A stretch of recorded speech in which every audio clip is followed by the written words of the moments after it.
Hi Pokefans, welcome back to part 3 of my Pokemon Violet Nuzlocke.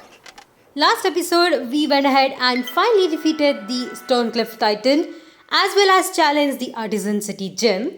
In this episode, we'll be going ahead and challenging our next Titan, which in this case would be the Open Sky Titan, and then try to defeat the first Team Star base. As far as my team members go, till now we have caught 6 of the wild Terra Pokemons that were available around the area. And after the current challenge, most of them are around level 19, which I think is pretty good for the next Titan Pokemon that we are challenging.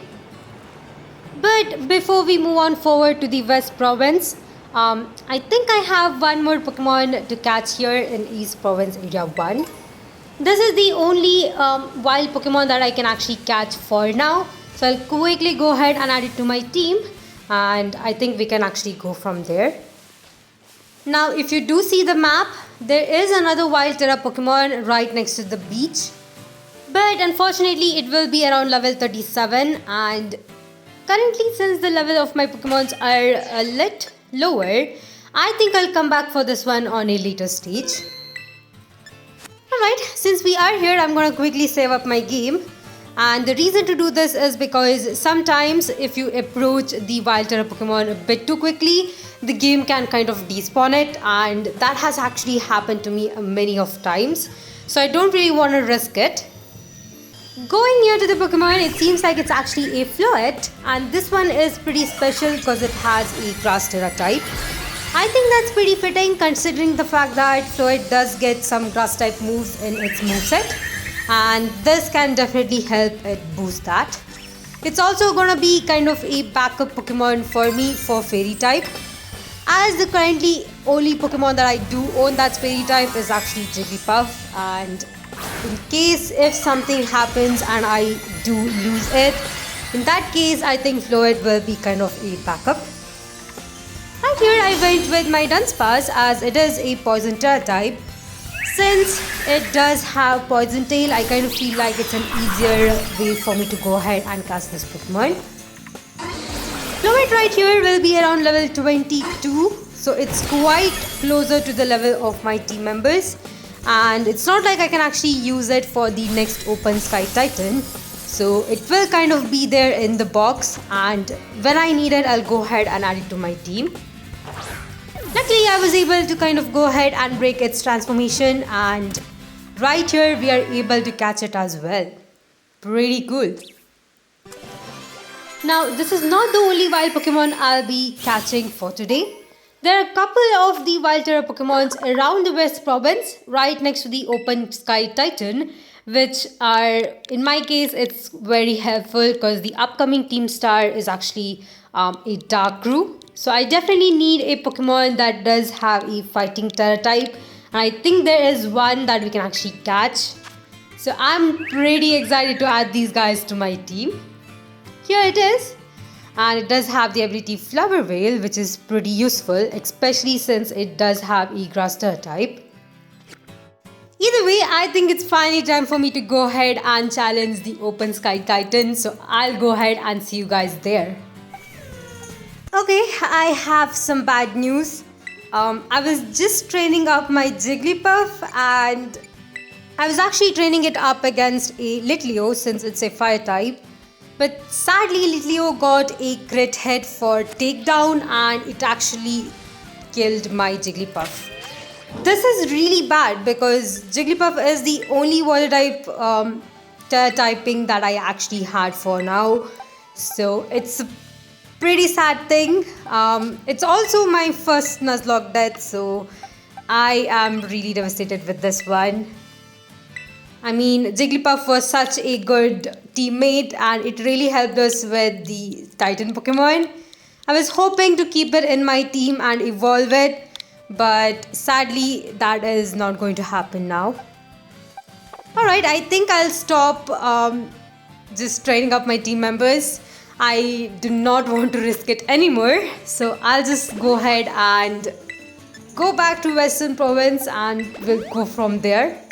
Hopefully we'll get another Terra Pokemon with Water Terra type pretty soon. But other than that, I'll see you guys soon. While walking around South Province, I think this is area 2, I actually found another wild Terra Pokemon. I totally forgotten about this because I just lost my Jigglypuff, but we do have a chance of catching a Buizel right here. Unfortunately, this Buizel is also having a Ice Terra type, which is kind of redundant considering that I already have Shinx with Ice Terra type. But since it's a Water type Pokemon, I'm actually gonna go ahead and add this one to my team. Alright, this Buizel is also at a really good level. It's actually at level 21. And since my team members are also around the same level, I think it's a really good addition to my team. I think it will also kind of help with the upcoming Titan Pokemon. And it's time for me to go ahead and catch this one. As usual, I switched in my Fletchinder up in front just because it has the Fire type. I think Fletchinder is my solid team member at this point, and it's kind of like my starter. After all, I did start with a Fuecoco for this challenge, and it seems to me like Fletchinder is kind of like Fuecoco. Luckily, I was able to break the transformation of Buizel in one turn. This time I'll go ahead and catch it with a luxury ball, because why not? I'm also seeing that the more further we go, I don't think the Pokeballs that I do have will actually help me. So at some point I do have to sell them and try to buy some Great Balls and some Ultra Balls. But for now we are pretty good. So here is Buizel. Alright, one good thing is that I have actually never used a Buizel in my team. So this is the first time I'm actually going to be using one, and I'm actually pretty excited for it. Let's quickly go ahead and name it. I typically kind of like to name my water types as just Bubbles. So that's what I'm going to name my Buizel right here. In this case, we're just going to check out its summary as well.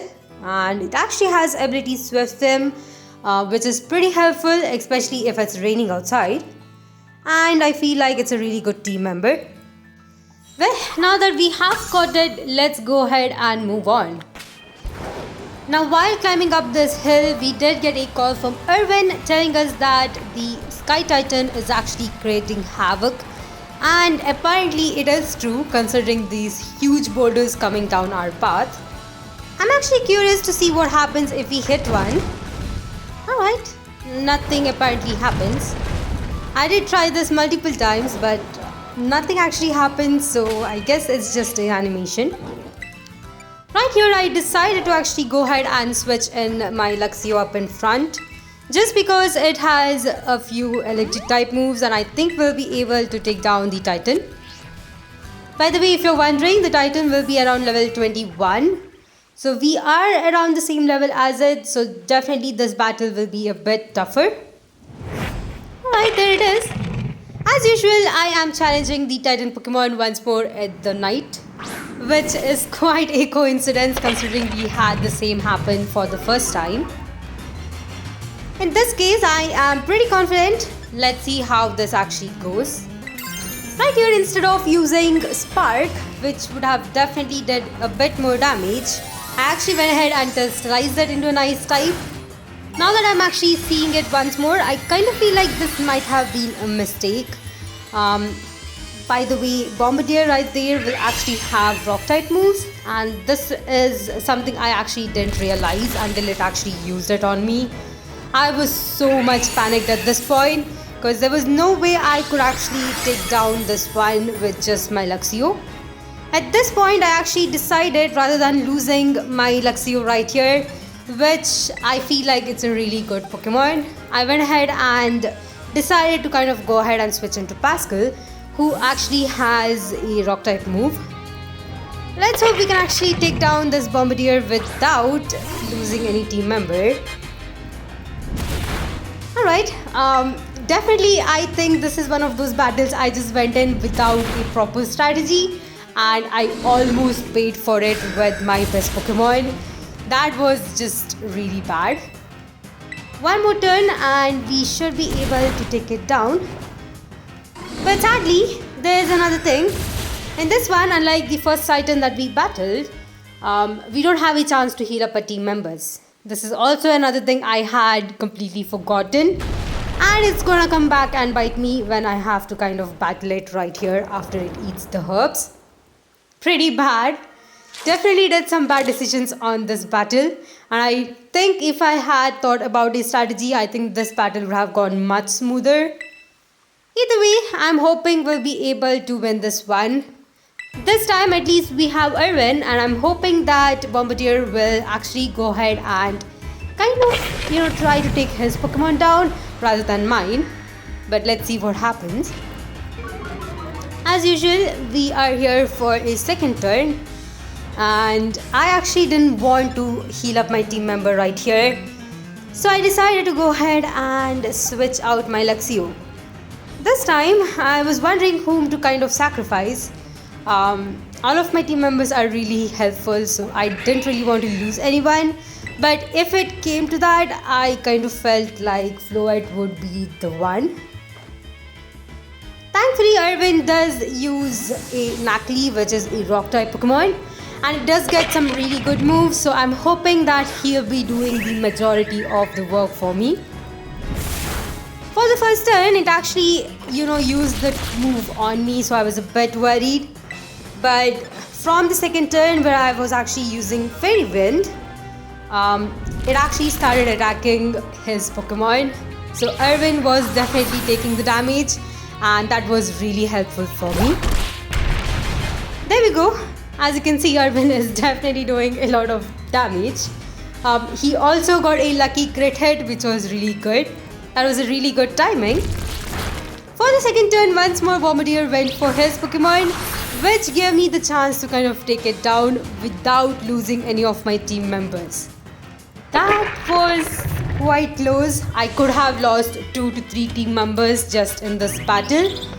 Luckily, I didn't get punished for my mistake, and we were able to take down the second Titan Pokemon. Alright. Pretty cool. As usual, we have another few amount of cutscenes where we go ahead and find the Herba Mystica, and Irwin will be going ahead and trying to heal up his Mabustiff with them. I'll go ahead and skip out all of this, just gonna show you guys the badge that we do get and move on forward to see what we can do next. Alright, here is the second badge for our second Titan. Moving on. Here is our next wild Pokemon, and this one is right next to where we fought the Titan Pokemon. All you have to do is just go on to the edge of the cliff and just jump down, so it will be right there. It's actually a Lokex with a fighting tail type. This is very helpful for me, especially for the coming up battle against the Darkroot. I definitely want to catch this one. And it is around level 25, which is exactly around the same level as the two members. So it's kind of like I can just catch it and then use it. It also is going to be the only Pokemon that I can actually use successfully against the Dark type Pokemons. So I definitely want to catch this one. I think I'll be a bit more careful with this one as well. Right here, one thing is, after my fledgling actually evolved, it did get the ability Flame Body, which by the way is good, but it's really not that good when I'm trying to catch a Wild Terra Pokemon. So I do have to be a bit careful and make sure that I don't accidentally take it down before I can actually try and catch it. Right here, my goal was to go ahead and break the transformation, which I think I was able to do it right here. This means the only thing I have to do right now is try and catch it. Hopefully we can catch before it actually goes down. Since I didn't want to really take a chance, I went ahead and used a Great Ball right here and should be able to catch it, but it did not. This kind of made me a bit panicked just because I was not really sure if I could actually catch this one, and I really needed this.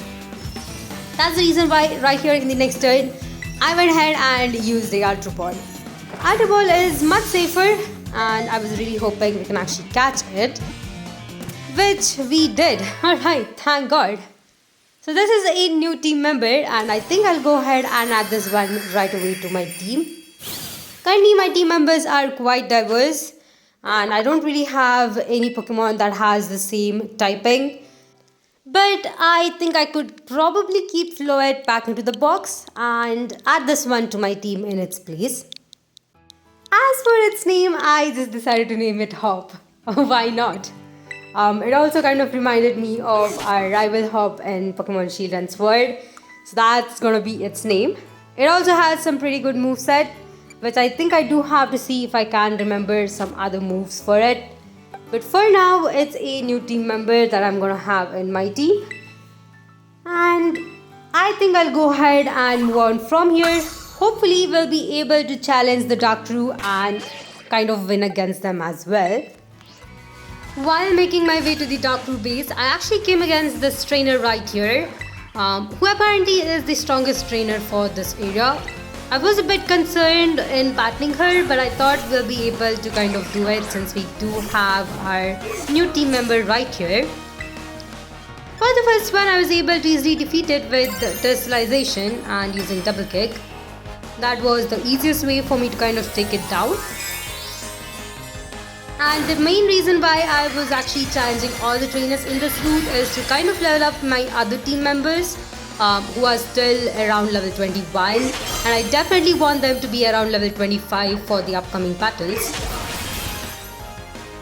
Alright, right here I went with double kick, and thankfully I was lucky enough to kind of take it down in the first move. But I do regret the next thing I did instantly. Apparently the second Pokemon she actually has is actually a Luxio. And since I did have a Diglett in my team, I just thought it would be the good thing to kind of switch it in and train it up a bit more. But I was wrong. I was very wrong with having Diglett up in front. The main reason is that I actually forgot that Luxio can actually use Ice Fang. That was devastating. I actually went with Bulldoze, hoping that I'll be able to take this Luxio down in one hit. But of course it did survive. And in return it went ahead with Ice Fang, killing my Diglett. This is actually really bad considering that I actually wanted Diglett for the Levencia City Gym. Other than Diglett, I think Pascal is the only one who can actually learn a ground type move, and this was a really bad thing. I was really not sure what else to do, and I just decided to go ahead with Hop and kind of take it down. But I actually lost one of my main team members, and of course Diglett is the only one in my current team who actually has a rock type with a ground typing, so that was a pretty bad loss right here. Definitely the next time if I am playing this game, I will go ahead and skip this trainer. I really do not want to lose any of my team members for her, and it has been pretty bad. Either way, we do have to move along with this journey, and this turn I will go ahead and try to check out another wild Terra Pokemon around here. There is one, it's actually a Torkoal, and I think it's a normal Terra type. But I'm not really sure if I can actually catch it right away. It's actually right there, if you see down below. I think this one might be a bit higher in level and might not be the one to catch right now, but I'll just go ahead and check it out. If it is a higher level, I can easily go ahead and run away and still have it appear here for the next time when I am trying to actually catch one.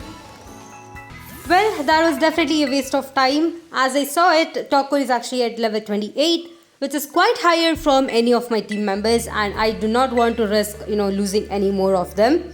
So I just went ahead and quickly ran away from that battle. Maybe in the future when we have our Pokemons around level 30, I'll come back here to kind of go ahead and catch this one as well. For now though, we are gonna go on forward and challenge the first Team Star base.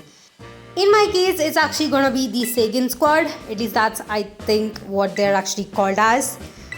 It's gonna be the Dark Crew, and I think I'm actually personally ready for this.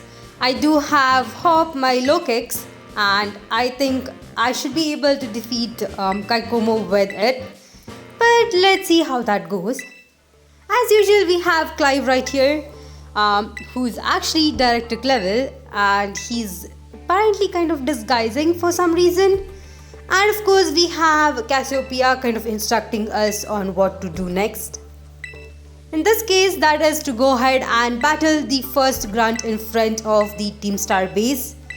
I think we are ready for the grunt. In any case, they all use dark type Pokemon, so as long as you have a team member who is either fighting type or has a fighting type move in their team, I think that's actually pretty good. Anyway, here we are in front of the grunts. Apparently, Nintendo decided to just name them Grunt A and Grunt B once more, which is pretty bad considering the fact that we usually don't battle grunts outside, so they could have named these characters. Either way, here is the first one, and it seems like she has a Murkrow. In this case, I don't think Lokix right here will be able to help us, so I'll switch in quickly into my Luxio, which is Spike right here. And as far as my team members go, everyone is around level 24. Kaikumo is also gonna have his team around 22 to 24. So I think we are in a really good level right here. Let me quickly go ahead and take this Murkrow down. It's gonna be pretty easy considering we do have a really good electric type move. And luckily we are able to take it down with one hit. Pretty cool. Now that we have defeated this grunt right here, she's actually gonna go away, and they are actually gonna tell us that we do have to ring the bell to go ahead and challenge the Team Star. As you might have known, we do have to defeat around 30 Team Star grunts within 10 minutes to go ahead and win the challenge, so that we will be finally able to face the boss. And in this case, the boss is actually gonna be Kaikomo. I think I'm actually ready for this battle, so let's see how that goes. Well, once I healed up my team members after that previous battle, I went ahead and hit the bell. As you can see, here we are inside. Once our arrival is actually announced, the timer will start. As you can see, I decided to go with Fletchinder and Luxio as my second and third team member. I think these three can definitely do some really good damage and should be pretty useful. Let's see how fast we can actually defeat them. Since this is the first time we're actually going against all of these bases, we'll have more Pokemons to go against, and it's not too far, so I can easily go ahead and defeat them. Alright, seems like we are doing a pretty good damage, and of course up to count 20 pretty soon. I think we'll be able to defeat everyone at least within a minute. That is kind of my goal for today. Alright, not bad. 9 more to go, or I guess 7 more to go now. And we have around 8 seconds left. Let's see if we can. Almost there. Okay. And we did. Yes, we did defeat everyone within a minute. So that was pretty cool. And now that we have defeated them, we are finally getting a chance to see Kaikomo, the boss of Sagan's squad. And of course, I can't forget his amazing automobile right here, which looks so cool. As usual, he is on top and he is ready to challenge us as well. Alright. By the way, in this game, I really like the Team Star storyline. I think it's my second favorite storyline after Irwin's, so definitely this is pretty cool. We also have some hyped up music, so definitely this is gonna be a pretty enjoyable battle as long as we are able to do some damage. Here he is. He only has 2 Pokemons. One is the automobile that he actually owns, the one he's actually standing on. And of course, the other one is the one he actually brought out here, which is Ponyard. In this case, I decided to go ahead and crystallize and take down this Ponyard in one hit with double kick. Let's quickly go ahead and see if we can do it. Here we are. It looks super cool. By the way, I actually don't know at what level Nimble will actually evolve into Lokix right here. I just found one like this in my game when I was completing the Pokédex, so I didn't really have to evolve one for it. Luckily, I was able to at least take down the Ponyard in one hit. Sadly, the thing is, we don't really get a chance to switch out our team member before he sends out his automobile. That is a bit of a disadvantage, which I do have to kind of keep in mind for the rest of the challenges that are coming up. Well, another thing I did not realize is the fact that his automobile is at level 20. For some reason, I thought it would be at level 25 after the Open Sky Titan that we just defeated. Now that I think of it, I think maybe the Open Sky Titan was around level 18. That might be the case. And this one is still at 20. I was really hoping they could have upped the levels a bit more. But either way, we have already challenged him, so we are going to try and see if we can defeat him. Even though we are not really getting too much of a damage, it seems like my attack is really not that great either, considering the fact that I'm not really doing that amount of a damage. Alright, let me try to use lunge once more, since it is a really effective move. As far as the health goes, I think we need one more turn to take this one down. Ooh, we are so close. This time I'm gonna go with Bug Bite, since it doesn't really matter. I am speechless. I did not expect a crit hit right there. Okay. So we just lost one of our best team member. Okay. I mean, I do have to be a bit careful right here, just to make sure that I don't lose another team member. But that was just rude. I think that was just the game being game. Okay. I was totally not expecting it, and I can't believe that I actually lost 3 team members in this episode. Oh god. At least we were able to defeat him, so that is one good thing. Alright, as usual, since we have defeated the first Team Star member, we also have the storyline for it. Either way, I went ahead and skipped the storyline directly to the part where we get our badge. And now that we have defeated him, the next goal probably for me would be to go ahead and challenge the 11th City Gym. In this case, the gym I probably think will be around level 24 to 25. And even though my team members are ready for the gym, I do have to kind of train them up a bit more. Just because that my current team actually does not have any ground type move, and I definitely do have to be a bit careful about it. Especially since I lost 3 team members in one episode. Either way, I think this is a really good place for me to end out this episode. In the next episode, I'll go ahead and challenge the 11th City Gym, as well as the next Team Star crew base, which I think will be the Fire crew. Well, hope you guys enjoyed this episode. If you did, please like and subscribe to my channel. If you would like to support me more, please check out the links in my description. And I'll see you guys in the next episode.